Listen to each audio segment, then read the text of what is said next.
¿Qué tal, jóvenes cachimbos? Los saluda el profesor Rolando Rocha Martínez del curso de habilidad verbal y arrancamos aquí el ciclo virtual en la Pre-San Marcos 2019-2. Entonces arrancamos en la primera semana, vamos a revisar la tipología textual de inmediato. La parte teórica la van a poder encontrar ustedes, la explicación en los videos, ¿no es cierto?, anteriores.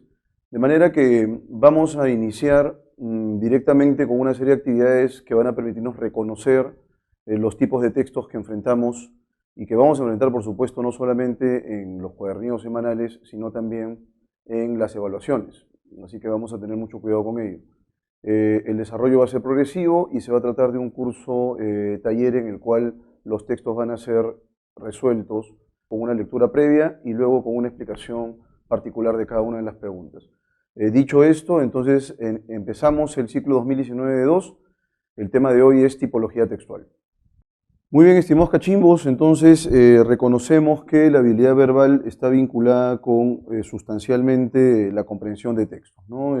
Si bien es cierto, antes existían una serie de componentes adicionales, la Universidad de San Marcos ha precisado solo la habilidad verbal como el elemento fundamental nuclear del curso.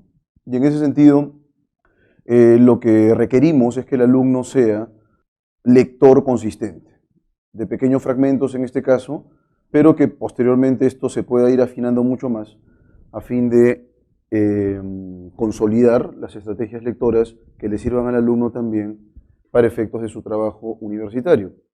Entonces, aquí tenemos ya una pequeña presentación. Estas son las secuencias que vamos a seguir, que vamos a aplicar. Los textos vamos a razonarlos, vamos a discutirlos. Por supuesto que no tenemos que estar completamente de acuerdo con todas las preguntas y las claves. Probablemente también en el transcurso del desarrollo detectemos algunos pequeños errores, algunas pequeñas fisuras. De darse el caso, entonces, vamos a aclararlo en su momento. Entonces, la secuencia es esta. Primero la presentación de la habilidad. Se me ocurre que cada semana vamos a tener un tema distinto y vamos a desarrollarlo en consecuencia. Luego vamos a aplicar estos conceptos en ejercicios modelo. Vamos a tener actividades guiadas y resueltas también por los propios estudiantes. De hecho, que van a quedar algunos fragmentos para que sean resueltos por ustedes. Esto va a permitir que el alumno pueda aplicar lo que se ha visto semanalmente. Y finalmente la retroalimentación, ¿no?, que es fundamental. Como esto en realidad es un curso en el aula virtual en el que se precisa de tiempo para poder resolver los textos, la retroalimentación la podríamos hacer a través de las preguntas que ustedes filtran en las redes.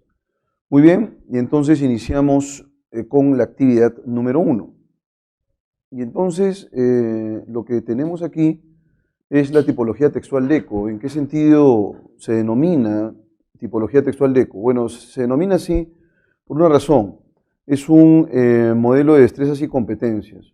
Al ser un modelo de destrezas y competencias, lo que se requiere es que el alumno no memorice, ¿sí?, que el alumno no sea automático, no se automatice. Esa era la lógica de los exámenes anteriores. Sin embargo, lo que se requiere ahora, ¿no es cierto?, es que el alumno sea mucho más consistente, reflexivo, y que además de reflexivo, el alumno sea capaz de poder discutir los contenidos. No se requiere que el alumno memorice las lecturas. En realidad las lecturas van variando ciclo a ciclo, son textos nuevos, y lo que queremos, ¿no es cierto?, es, en consecuencia, que el alumno consolide su destreza, sus competencias lectoras, a fin de que, además de la lectura y la resolución de esta, también pueda formar parte de su background, de sus competencias y su cultura general. Porque de hecho los textos, en muchos de los casos, desarrollan temas que son complejos y que son interesantes. Dicho esto, entonces, vamos con el primer tipo de texto, que es el texto mixto. Lo tenemos aquí. Este texto se caracteriza por abordar el abordaje de lecturas con imágenes, ¿no? Entonces, en ese sentido, lo que el alumno debe hacer es establecer la conexión razonable entre el texto y el hipertexto. El hipertexto está constituido por caricaturas, anuncios publicitarios, alguna imagen en particular, fotos, infografías, cuyo contenido complemente el contenido del texto continuo. Entonces lo primero es establecer la relación, establecer la conexión, y aplicar una serie de estrategias para poder resolver las preguntas de inferencia. Hay que focalizar a veces nuestra atención porque nos piden, por ejemplo, definir a partir de la lectura del contenido de la imagen alguna consecuencia posible. Ahí tenemos una inferencia prospectiva que será explicada más adelante con el desarrollo semanal. Vamos entonces con el texto número 1. El texto número 1 es un texto de cariz científico. Entonces vamos a abordarlo y yo voy a ir explicando algunos contenidos. Vean, la lectura, en rigor, mis estimados cachimbos, no solamente implica que el alumno solamente lea. A veces es necesario que el alumno también tenga un marco de conocimientos previo. Eso es fundamental. Y si no es así, a veces el texto queda un poco opaco, ¿no? Pues por esa razón, en algunas lecturas va a ser menester que yo les dé alguna información adicional. Entonces vamos a leer el texto que viene a continuación. Habitualmente leemos en la bibliografía afirmaciones de que la gramática universal ha sido refutado, que no existe. Bien, aquí tenemos un concepto que probablemente para muchos de ustedes sea un concepto nuevo, la gramática universal. ¿Qué es la gramática universal? Bueno, probablemente el texto te dé alguna pista. Probablemente esa pista para ti sea suficiente o probablemente no. Vamos a continuar con la lectura y vamos a definir si realmente podemos desentrañar lo que el texto presenta como gramática universal a partir de los datos que el texto nos brinda. Y dice así: sin embargo, tiene que tratarse de un malentendido. ¿Qué cosa es un malentendido, profesor? El hecho de que la gramática universal ha sido refutado, que no existe. El autor, al parecer, está en desacuerdo con ello. Negar la existencia de la gramática universal, nuevamente lo repite, el referente gramática universal, esto es, ojo con esto, de un legado biológico subyacente a la capacidad para el lenguaje. Entonces, ya tenemos lo del legado biológico, ¿sí? Y es importante entonces considerar que la gramática universal la tenemos todos, porque todos desarrollamos lenguaje. Y además dice lo siguiente aquí luego: supondría sostener que es un milagro que los humanos posean lenguaje mientras que otros organismos no. Bueno, entonces la gramática universal es una especie de condición biológicamente definida que hace posible que podamos desarrollar lenguaje. Esa es la óptica, esa es la lógica, ¿sí? Además de evidenciar la capacidad de alcanzar un estado estable, a pesar de que a temprana edad se carece de evidencia acerca de las formaciones agramaticales en su lengua. No obstante, probablemente dichas afirmaciones no se refieren a la gramática universal. Ojo con ello. Entonces, el autor considera que el hecho de asumir o de sostener que la gramática universal no existe genera que en principio se crea que el lenguaje es un milagro, pues, ¿no? Porque al parecer es exclusivo del hombre y no es detectable en otros organismos, en otras especies animales. Y luego dice aquí, a pesar de evidenciar la capacidad de alcanzar un estado estable. ¿Qué es un estado estable, profesor? Bueno, un estado estable, porque este es otro concepto nuevo. Un estado estable ocurre cuando un individuo que ha nacido va recibiendo la información del medio, el individuo va estableciendo una serie de categorizaciones, va estableciendo una serie de patrones, y de pronto, en algún momento en la vida de este individuo, en el caso de los niños puede ser entre los 3, 4 años, en el caso de las niñas probablemente sea un poco antes, empieza a hablar de manera bastante fluida, ¿no?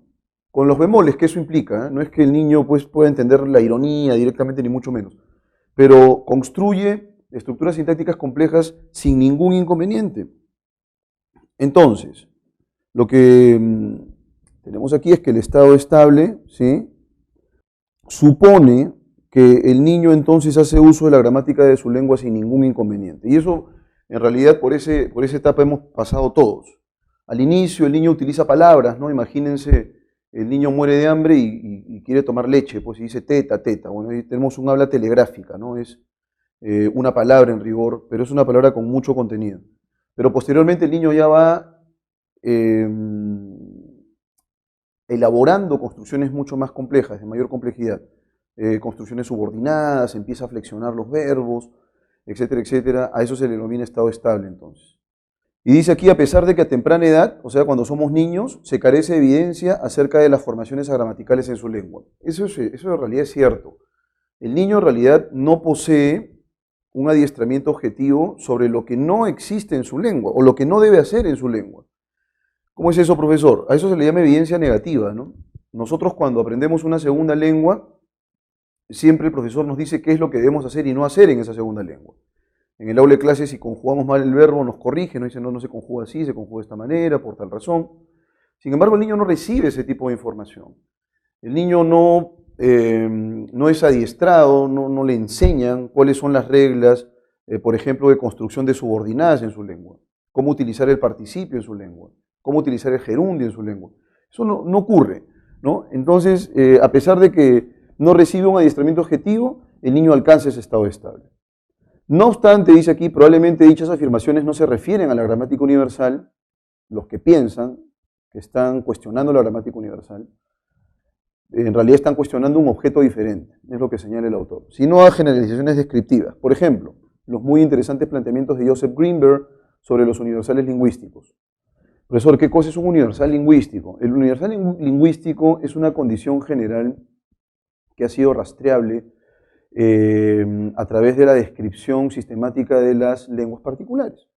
Y bueno, ¿cómo es eso, profesor? A ver, explíqueme. Ocurre, mis estimados y estimadas, que es posible que nosotros podamos establecer un análisis profundo de los rasgos particulares de las lenguas y a partir de ese análisis profundo podamos definir que existen propiedades que son generales, ¿no? Yo les voy a dar una propiedad nada más.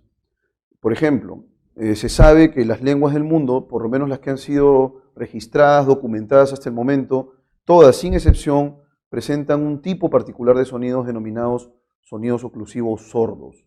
Probablemente en las clases de lenguaje les indiquen qué cosa es un sonido oclusivo sordo, pero yo les adelanto eso. El sonido oclusivo sordo es aquel sonido que se articula con una obstrucción completa en la salida del aire y que, en consecuencia, porque eso tiene que ver con un efecto físico llamado el efecto Bernoulli, impide que las cuerdas vocales vibren espontáneamente, ¿sí? Entonces, esa es una condición general, ese es un universal lingüístico. Profesor, ¿y eso tiene que ver con la gramática universal? No, porque ese universal lingüístico es definido a partir de los datos de epifenómenos particulares, es decir, de lenguas particulares.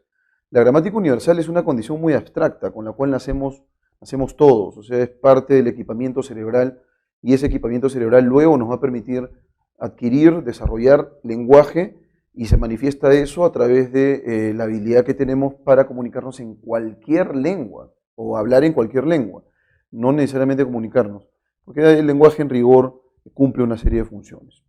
Entonces, el autor señala que quienes refutan la gramática universal más bien están refutando otro objeto que son los universales lingüísticos. Y luego dice aquí, por ejemplo, en una introducción a la nueva edición de Palabra y Objeto de Quine, Patricia Chorlton, en una mención irrelevante, escribe que los universales lingüísticos, durante mucho tiempo favoritos de los teóricos, sufrieron una severa derrota a medida que fueron desmentidos uno a uno por los datos en contrario de los lingüistas de campo. Bueno, entonces aquí se justifica, se valida lo que el autor está señalando. ¿Cómo es eso, profesor? Bueno, se justifica que en realidad lo que se está cuestionando no es la gramática universal, sino otro objeto, que son los universales lingüísticos, que son propiedades particulares de las lenguas que permiten establecer un marco de generalidad. Pero eso aparece sobre la base de la descripción de lenguas que están en lenguas vitales o lenguas que presentan hablantes y que es posible que se puedan describir. Presumiblemente interpreta esto como la confirmación de la opinión de Quine, según la cual la oportuna reflexión sobre el método y las pruebas deberían tender a reprimir mucha de la palabrería sobre los universales lingüísticos, refiriéndose, y eso es lo que les acabo de decir, a las generalizaciones acerca del lenguaje. En realidad, son los lingüistas de campo los que han descubierto y confirmado no solo las generalizaciones generalmente válidas y bastante importantes, sino también las invariables propiedades de la gramática universal. El término lingüistas de campo hace referencia a lingüistas preocupados por los datos, tanto si están trabajando en la selva del Amazonas como si lo hacen en sus despachos de Belén o New York. Una forma simple de ilustrar la forma en que la gramática universal opera se plantea a continuación. Entonces, él nos va a plantear más o menos cómo es que funciona esta gramática universal. Pero ya él va diciendo que existen, las propiedades de la gramática universal son invariables. Ojo con eso, ¿eh?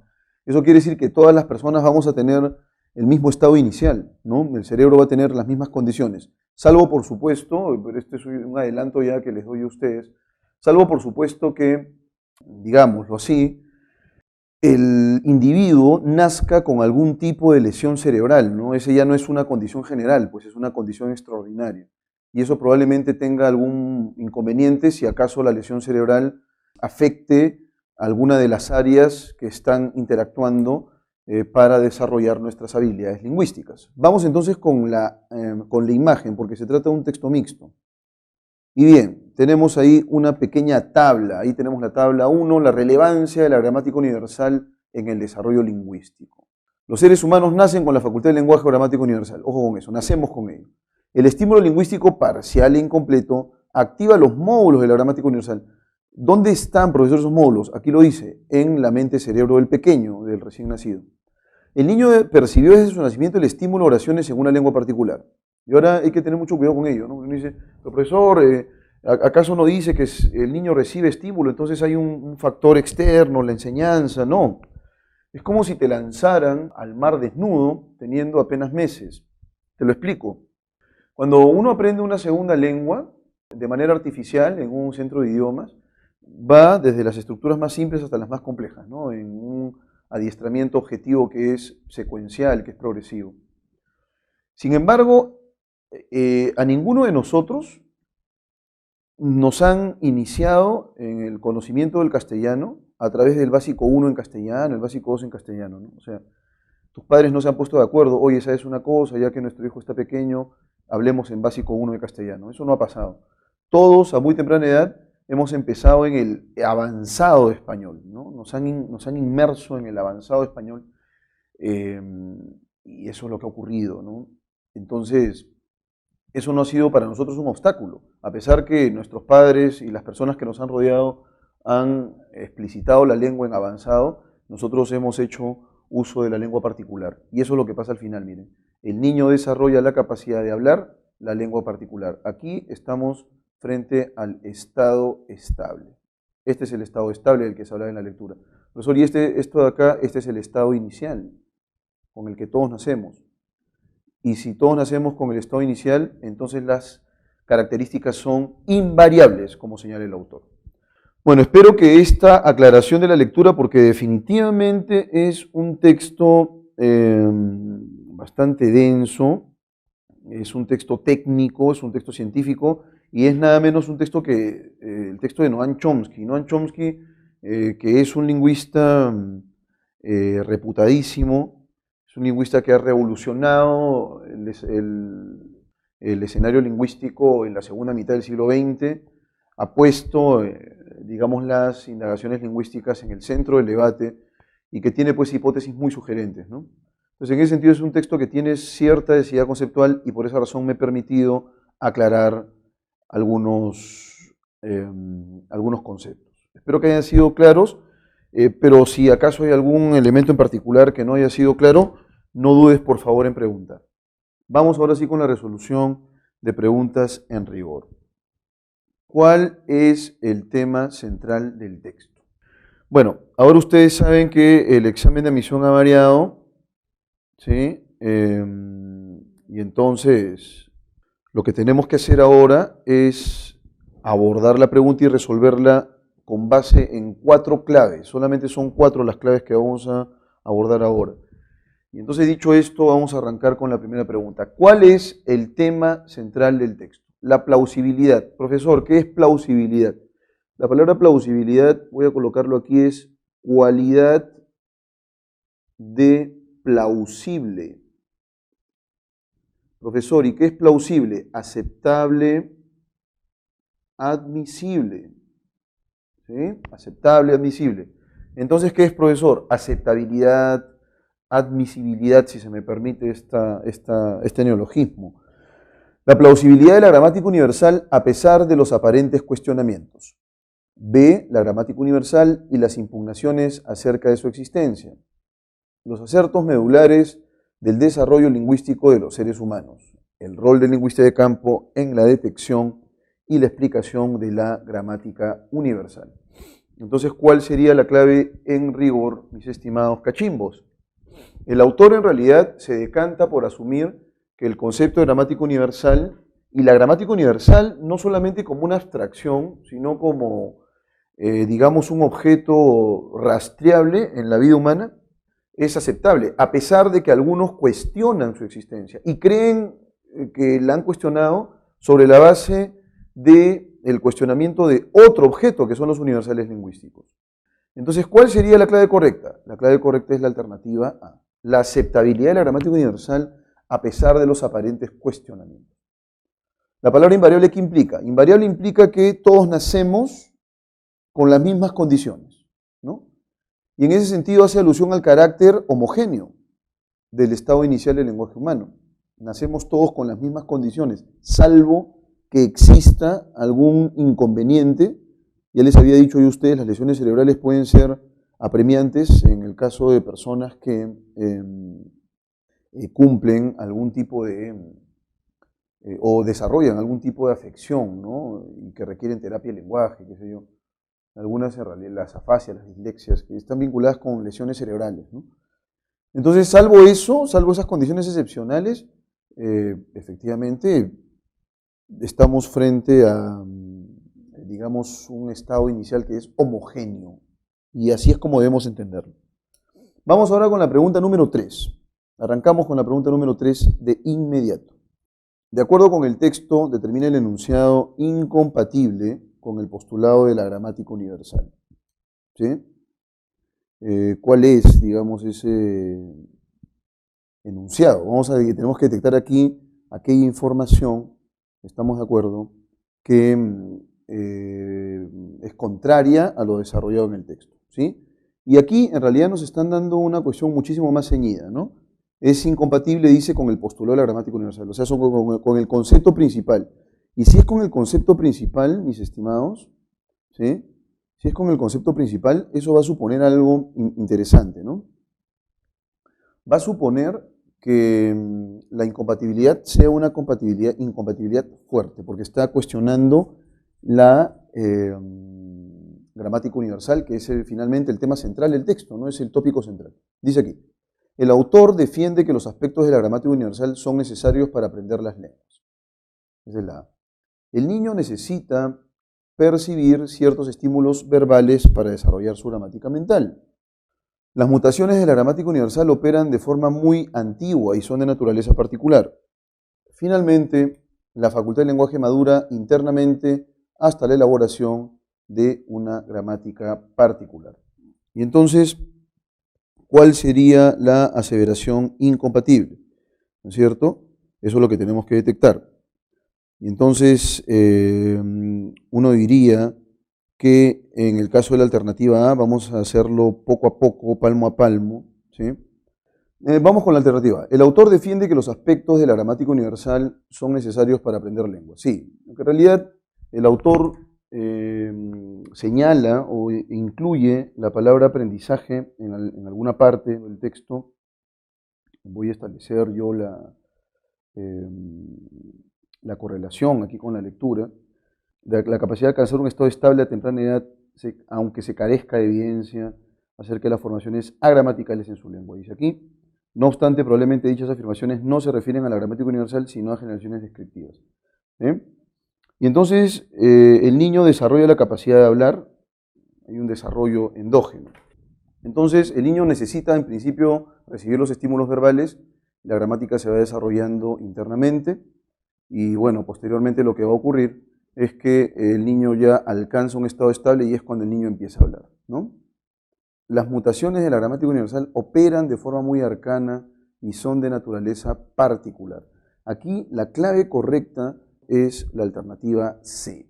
Y voy a explicarles por qué. La gramática universal no es de naturaleza particular en principio, es de naturaleza universal, por algo se llama universal, pues. Así que sería pues un despropósito asumir que son de naturaleza particular. Y dice aquí, las mutaciones de la gramática universal operan de forma muy temprana, muy antigua. En realidad no tenemos que retrotraernos tanto en el tiempo. Esa es otra de las debilidades de esta clave, y es lo que lo hace incompatible. No debemos retrotraernos en el tiempo para pensar que la gramática universal opera pues, desde la antigüedad, ¿no? ¿No? En el estado actual podemos nosotros detectar cómo es que la gramática universal funciona. Por esa razón la clave es la C. Pero entonces, en el caso de A, no, porque sí, la gramática universal determina que nosotros aprendamos una lengua. B, el niño requiere estímulos, por supuesto. Él procesa los estímulos y desarrolla una gramática en términos mentales. Y en el caso de D, la facultad del lenguaje madura endógenamente, ¿sí? Hay un desarrollo endógeno, hasta la elaboración de una gramática particular. Eso es cierto, porque al final lo que generamos es eso, una lengua, ¿no? Y somos capaces de interactuar con ella. Listo, la clave es la C entonces. Se deduce del texto que los niños al nacer son capaces de adquirir una lengua a pesar de carecer de evidencia negativa. Ya les he dicho qué cosa es evidencia negativa, lo repito por si acaso. La evidencia negativa son todas aquellas pistas objetivas que nos van brindando para aprender una lengua, ¿no? Si aprendes inglés, por ejemplo, y de pronto tú colocas algo como esto, ¿no? You is, ¿no? Y entonces el profesor te va a decir, no, no es is, es are. Eso es incorrecto, esto es correcto. Y acá tenemos evidencia negativa sobre lo que no debemos hacer. Ojo con ello. Entonces, los niños al nacer son capaces de adquirir una lengua a pesar de carecer de evidencia negativa. ¿Por qué? Porque no requieren en realidad que nos adiestren objetivamente la lengua, ya que nosotros presentamos una condición inicial que es la que hace posible, más bien, que podamos adquirir una lengua particular. ¿Y cómo se llama entonces esa condición inicial? Gramática universal. Y entonces vamos a... que no debemos confundir, ojo, con universales, ¿eh? Que son cuestiones diferentes. Voy a colocar aquí, gramática universal, universales lingüísticos son completamente diferentes, ¿sí? Estas son, digamos, propiedades generales que se sustentan en la descripción y estas son condiciones biológicas generales, no es igual, biológicas generales, que hacen posible la adquisición de una lengua. Entonces, en el caso de la A, se ha demostrado que los universales lingüísticos son intuidos por aquellos. Nada universal, no tiene nada que ver con universales. Así que la A no puede ser la clave. Están biológicamente equipados para realizar este proceso de forma efectiva. La clave es la alternativa B. Es decir, somos capaces de adquirir una lengua porque biológicamente estamos determinados para que eso ocurra. Y esas condiciones generales son las que el autor llama gramática universal. Luego, a esta edad se les enseña a verbalizar, es decir, a explicitar, a articular sonidos engarzados con palabras. Y luego, los primeros datos son expresados erróneamente para evitar repetición. No tiene nada que ver con la expresión errónea de datos. ¿Qué es un error a esa edad? No hay manera de saberlo. Entonces la clave es la B. Y finalmente 5. Si la propuesta de la gramática universal se sustentara en la detección empírica de universales lingüísticos, es decir, si yo hablara de gramática universal con base en las propiedades generales de las lenguas, bueno, ahí sí, si aparece una condición en una lengua particular, una propiedad, perdón, en una lengua particular, que niegue esa condición general, entonces estaríamos detectando con total seguridad un punto para refutar este concepto de gramática universal. Pero la gramática universal no se sustenta en la detección de universales lingüísticos.